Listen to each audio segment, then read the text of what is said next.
So ayan, magandang araw po sa ating lahat. Welcome back to my YouTube channel, Yam Sniper Mix. So meron lang po akong i-share sa inyo about sa aking laruan. So bago ang lahat, kung bago ka pa lang sa aking munting channel, please like and subscribe at pakipindot na rin ang notification bell para updated ka lagi sa aking mga video na ina-upload. So ayan guys, shout out po sa inyong lahat at maraming salamat po sa pagsubaybay at panonood sa aking mga video. So shout out po sa inyong lahat. Kay Sir Aliwas Hunter, shout out sa iyo sir, at paki-support na rin guys ng channel ni Aliwas Hunter. So ayan, kay Sir Hunting PH, shout out sa iyo sir. So gumagawa din siya ng laruan, yung kagaya sa ginagawa ko. So yan guys, manumano lang din siguro ang gawa niya, kagaya din sa akin, manumano din yung paggawa. So ngayon guys ay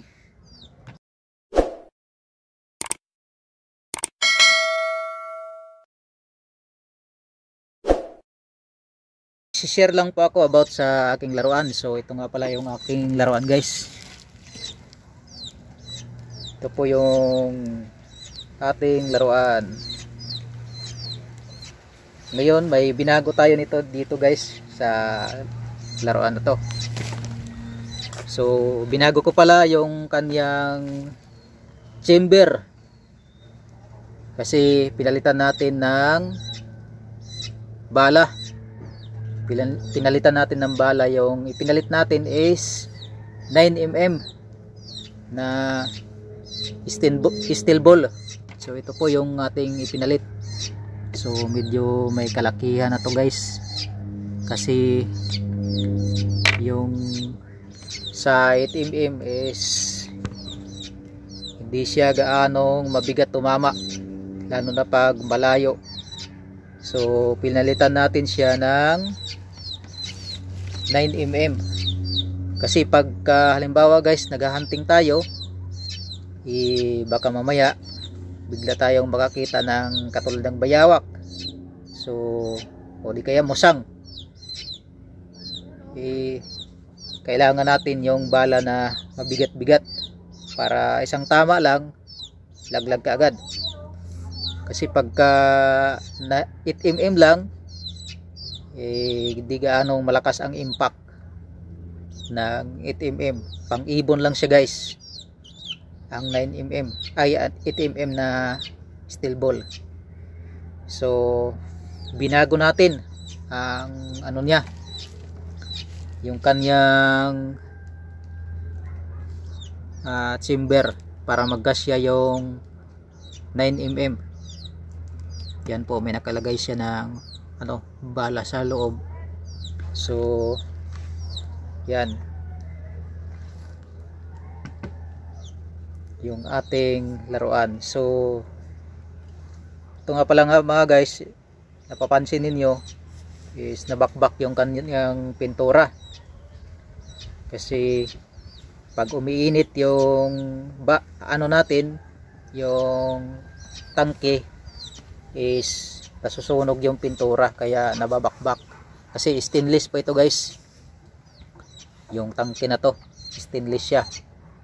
Ayan, kaya nababakbak agad. So ang gagawin natin nito is ibabalot natin ng sticker, yung medyo maganda na sticker.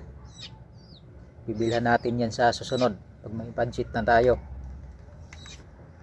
So yan, hindi tayo nakakapag-hunting ngayon dahil may ginagawa din tayo na isa pang laruan. Ito yung aking tangke guys. Ayan po. So yan, mayroon na siyang nakalagay na wire. Yan,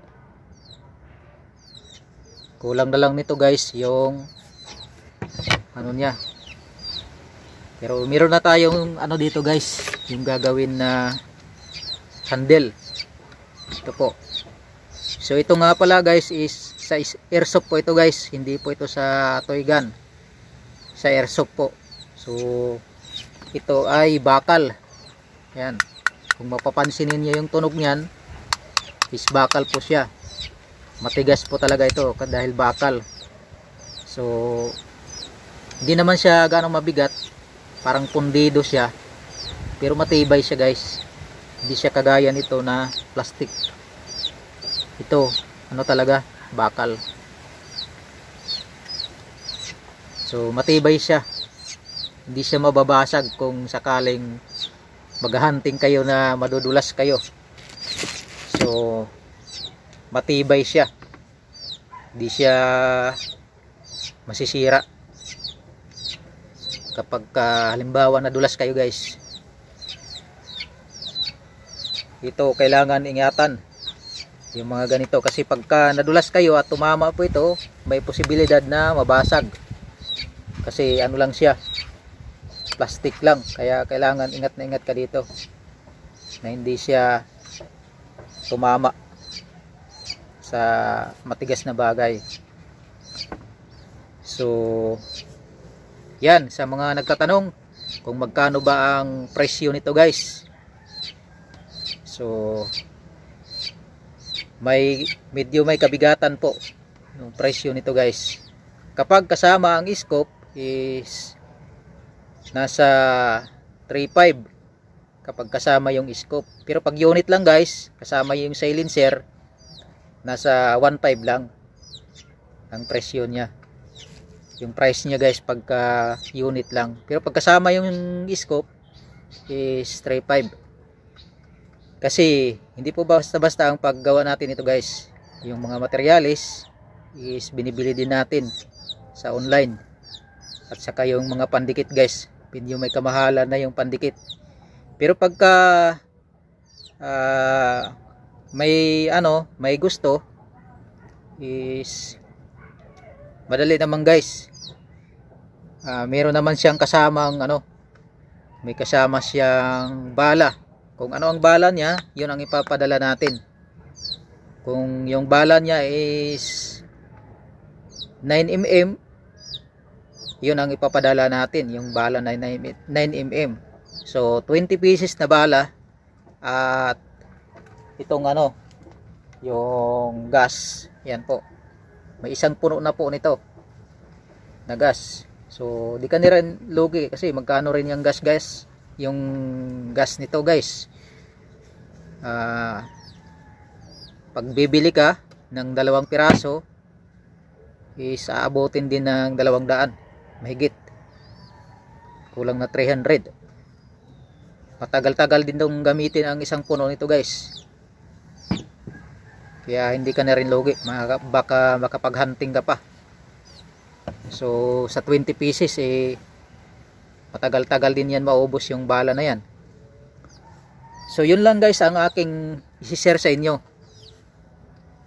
So sa mga nagtatanong dyan kung magkano, so sinabi ko na po yung price nya. So gagawa pa po tayo ng isa, at hindi po basta-basta yung paggawa natin nito guys, kasi napakahirap po ang paggawa ko nito. So ginagamit natin ito is 2 lang na gamit. Ang ginagamit natin ito yung pang-ukit natin at pang-korte. Kutsilyo lang ang ginagamit natin dyan, at saka lagari ng bakal. So wala po tayong makina na automatic na ginagamit dyan, mano-mano po talaga. Minsan nga guys nasusugat tayo sa paggawa niyan. Dito nung nakaraan sa nito guys, na pag-ukit nito, nadali po yung daliri ko. Kaya nasasabi ko na hindi basta-basta ang paggawa niyan. Pinaghihirapan talaga natin ng talagang mano-mano talaga guys. Kaya hindi din po basta-basta ang